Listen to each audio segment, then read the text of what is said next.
Hey everybody, it's Uyak here, back in another video, and today we're going to be talking about Goblin Slayer. Yes, a series that has gotten a lot of negative feedback, especially when it came out about some of the scenes in the anime, but besides all that, I'm going to tell you why you should rewatch or watch this series if you haven't already. So without further ado, let's get straight into it. So Goblin Slayer is known as this series that's very gruesome, and this is because of episode 1. Let's get the elephant out of the room right away. So initially when the series was released in episode 1, this newbie group of adventurers got in over their heads, so to speak, and accepted this goblin quest to eradicate these goblins, and they went into the cave without any regard for danger.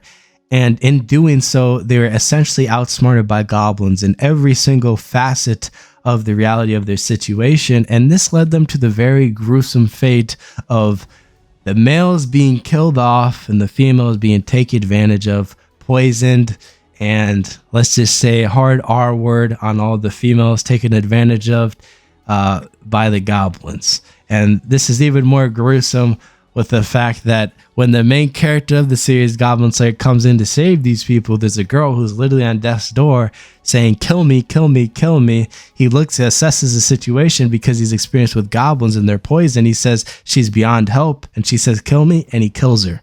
And it's nothing like you'll ever see in anime, because in anime, there'll be some miraculous antidote on how to save this character. In Goblin Slayer, it straight gives you the reality, bro. It gives you the reality. If someone's on death's door, you're not going to be able to pull something out of your butt to save them. They're dead. And this is what Goblin Slayer shows you exactly. They show you that these monsters in these fantasy series are not some nice monsters who always feel the need to capture these characters. You ever notice that in a lot of anime where these monsters who are essentially completely different species and creatures from humans will just capture them and leave them as captives and won't do anything with them? Yeah, it's kind of weird considering in real life, for instance, a grizzly bear will just kill you without thinking twice, or many other animals will just simply, I would say every single other animal will just kill you without thinking twice about it. So, I mean, it's kind of weird in these anime, but in Goblin Slayer, we see the reality, okay? These are goblins. They don't care about humans. They don't care about our feelings, about what we think. All they care about is how to survive. And if they deem it necessary to survive by killing off the male humans and taking the female humans to reproduce, that's what they'll do. And that's exactly what was shown in the series many, many times over. If you are not accustomed to women being chained up in battered situations, so to speak, then I would not recommend watching this series, because that happens a lot in this series. But besides the whole craze it caused when it was initially released, let's talk about the story of Goblin Slayer and how good the series is. So Goblin Slayer is essentially about a Goblin Slayer. That's basically what it's about. I mean, there's some main characters here, and something important to note if you haven't noticed watching the series already is these characters don't have really names.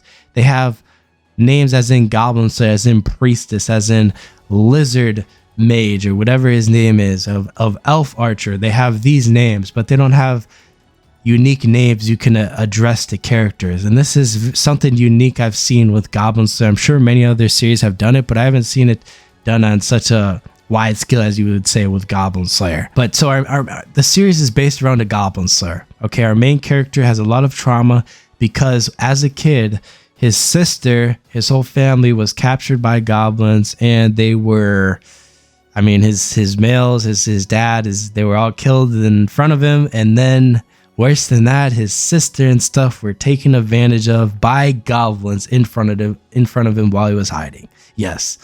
And yeah, that's very tragic. So basically it takes the storyline of this person who's essentially obsessed with killing goblins and how he killed goblins. And I've never felt the need to turn off rewatching the series. I never felt the need to turn off the series because it's entertaining him killing goblins. There's some building in terms of characters behind this series as well that really makes you feel an attachment to it. And of course, it's not a story on the scale of Made in Abyss or scale of Hunter x Hunter or scale of One Piece, for example. The story's not on that scale, but the scenes, the graphics are entertaining. Okay, it is very entertaining to watch this series. Somehow they make it entertaining to watch the same goblins be killed over and over and over and over again. Our main character is not some overpowered isekai main character who has every OP ability in his arsenal. I mean, we're introduced throughout this series, minor spoilers for the anime, we're introduced to the hero. We're introduced to these characters that are platinum adventurers, for example, when our main character is only a silver adventurer. So all of those people out there who may like watching isekai and overpowered characters, this is not the one for you unless you want to see him just completely dominating goblins. Really, I mean, not really, because in some of the scenes, he gets pushed back constantly by these larger goblins, hoplites, I believe, and goblin champions, for example. But this definitely doesn't take anything away from the series because he uses his intellect rather than strength to kill these goblins. Okay, he's not going to hammer through them like some mindless brute. For instance, Natsu, he is going to go through these goblins with strategy. And we do see some development for our main character, Goblin Slayer, throughout the series. At the start of the series, he is portrayed as a stoic character who can only say a single word. I mean, the whole time I was watching the series, I was thinking, this guy talks like he texts. Like, he texts like some girl that's not interested in you at all. It's like, LOL, hi, thanks. It's just, he just says one word. He's so stoic. But throughout the series, he starts speaking more and we get a introspective view into his actual character. Another good aspect of this series is the fact that the female characters aren't annoying. So in a lot of other series, there'll be these female characters that are just essentially annoying, especially the main female characters. But in this series, the priestess is not annoying. I mean, you can see her perspective throughout the series and is very tolerant, and you can respect her character with the way she respects Goblin Slayer, etc. You could say the same with the elf and the female characters that are introduced later down the line, like the Sword Saint. I guess that's the female character that might be hated the most.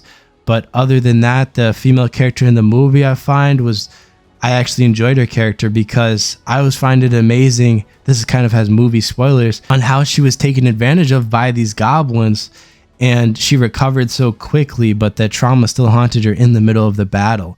So I actually found that respectable on how she gritted through that situation, and eventually they came to a happy outcome, so to speak. So the female characters in the series are not Sakura's. There are not these annoying characters that you simply can't stand. And Goblin Slayer doesn't really have a lot of these tropes, as you would say, about cop-outs in a lot of other anime, of how the main character gets out of the situation, or we need to dislike this character just because we need to dislike them, or there's a royal who's just mean because they're royalty. I mean, there's not a whole lot of that in this series, so it's honestly refreshing to watch a series that doesn't have all these common tropes besides, you could say, the fan service, and actually introduce us to the perspective of how actual goblins in the fantasy world would interact with humans. All in all, I would say that this series is definitely overlooked because of the initial opinions that came out when it was released.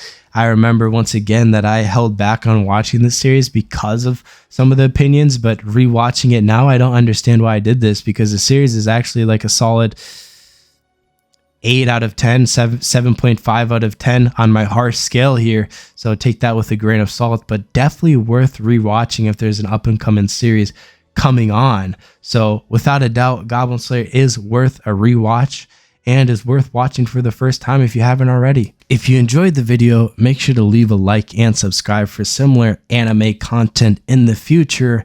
I will see you in the next video.